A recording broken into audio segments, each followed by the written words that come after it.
This look back, or look ahead, I should say, to the mile is going to be a little bit incomplete simply because I don't know which of the Europeans are going to come over here. And this race historically is a bit of a crapshoot. I want to say the last time this race was at Churchill Downs, was that Court Vision, who was 1,000,000 to 1, perhaps? At least it was one of the most recent ones. So, again, don't know which Europeans are going to come over here for this race. What we do know is there's a couple of horses that are coming out of key preps that figure to be likely sort of contenders in here. Let's start off with the Shadwell Turf Mile. This was at Keeneland most recently. On paper, it looked like there were a few horses that were considerably better than others and perhaps the class of the field, but it was still a pretty wide open race and you can make a case for a number of them. I personally didn't make a case for the winner, but he was very, very emphatic in winning. Here is the stretch run of the Shadwell Mile. Corbon and Almanar have to swing wide, 8 lengths from the front. Great wide open neck shares move either side, heart to heart. Analyze it there on the outside. Synchrony runs late from 5th toward the rail. Next shares charging up the inside for Tyler Gaffalione. A 5-length lead to Great Wide Open. Analyze it. And then Corbon. It is next shares at 23 to 1 to win the Shadwell Turf Mile.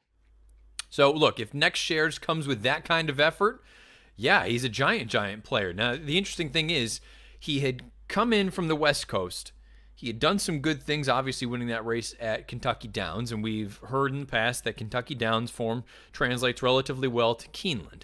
Now, does Keeneland form translate relatively well to Churchill Downs form? We'll find out. Time will tell.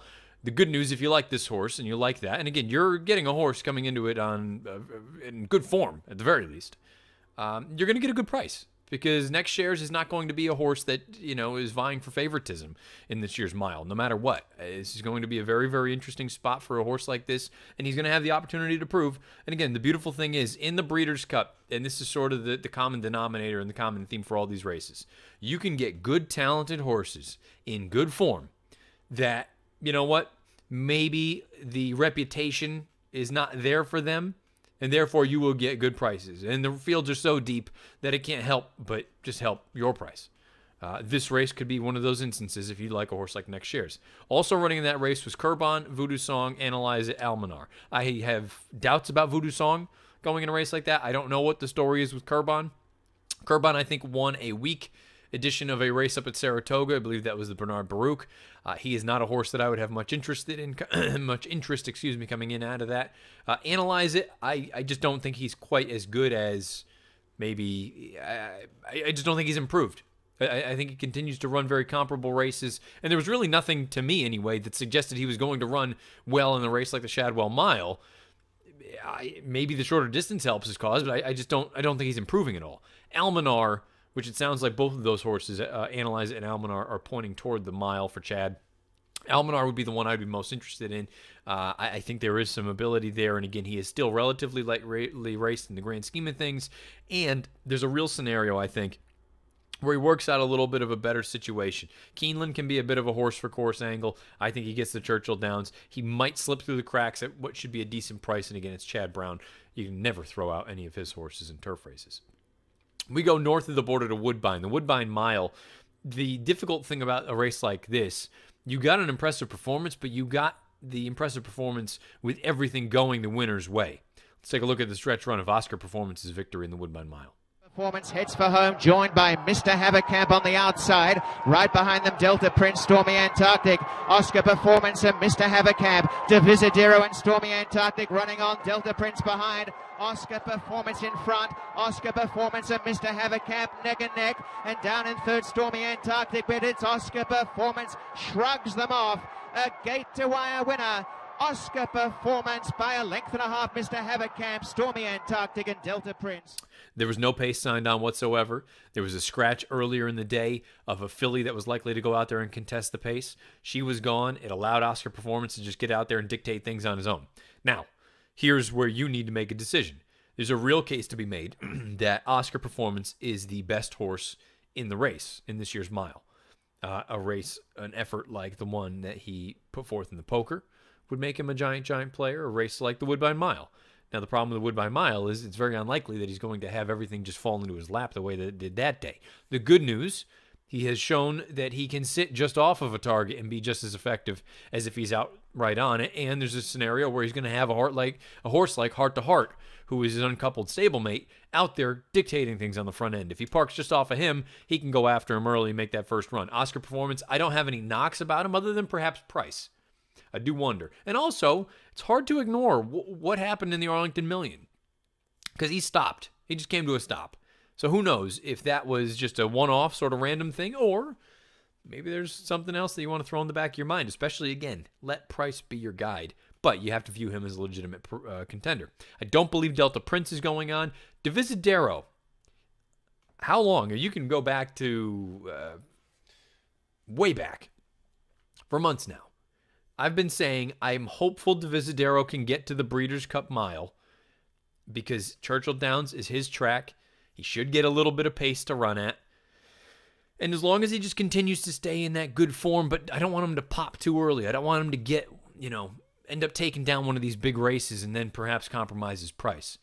Divisadero is going to be a massive price in this race. 20-1 at least, I would imagine, if they go there.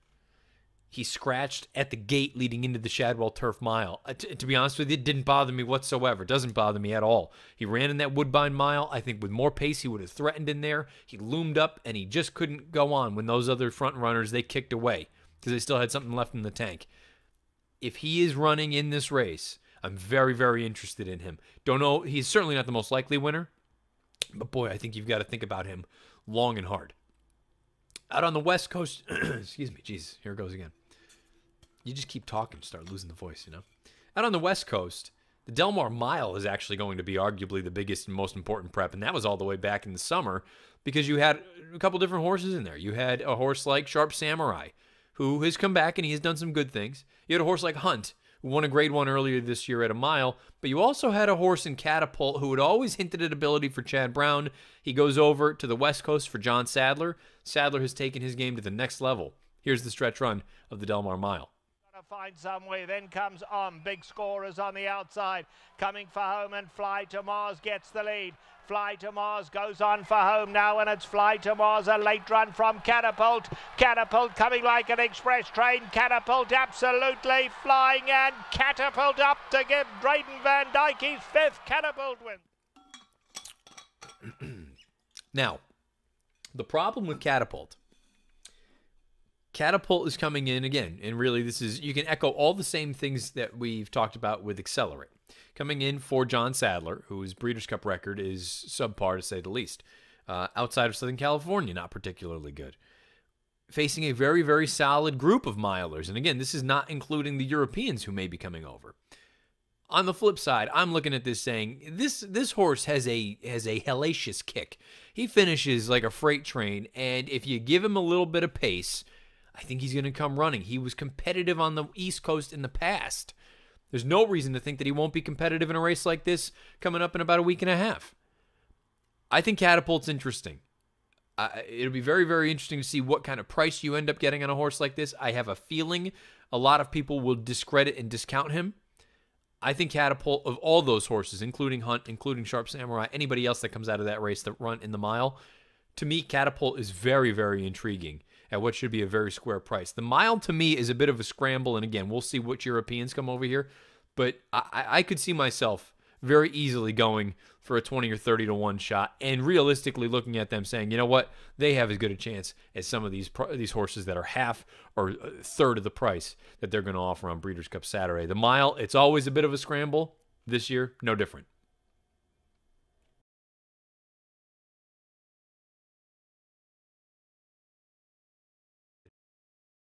It's always a bit of a scramble. This year, no different.